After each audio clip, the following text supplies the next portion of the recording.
Taga Palawan po kayo? Taga Manila ako. Sila Sila, taga Palawan. taga dito lang sila. Ayan o, kala mo mantis o. Kaya mo yung pit nyo. Parang ano, dahon talaga, no? Yung parang dahon, no? Yung pit, no?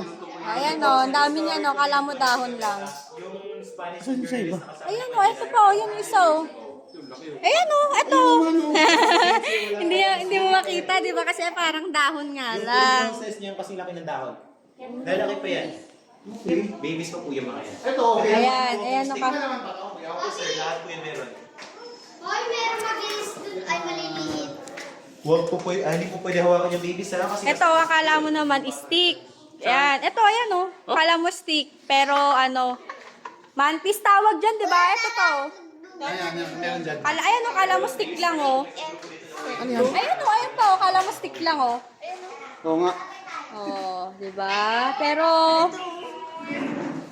okay, sige. Ano to? Ma'am, 2 minutes po. Akit tayo. Tignan natin. stick mantis. Thank you.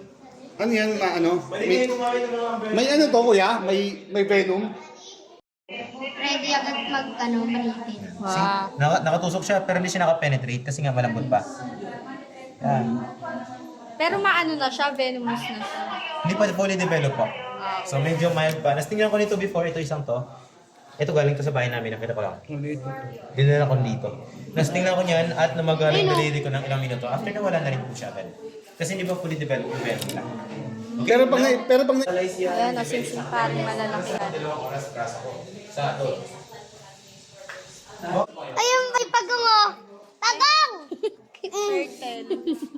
Huliin turtle ko. naman, turtle. Lang. Ligo na siya, malis na.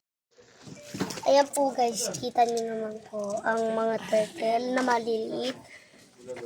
Pwede natin. Ito ta na marami o maliliit. Dito po sa kabila. Ayun o, nagsiswimming. Ayun po. Ito yung inuhuli mo doon sa bahay naman sa Pampanga.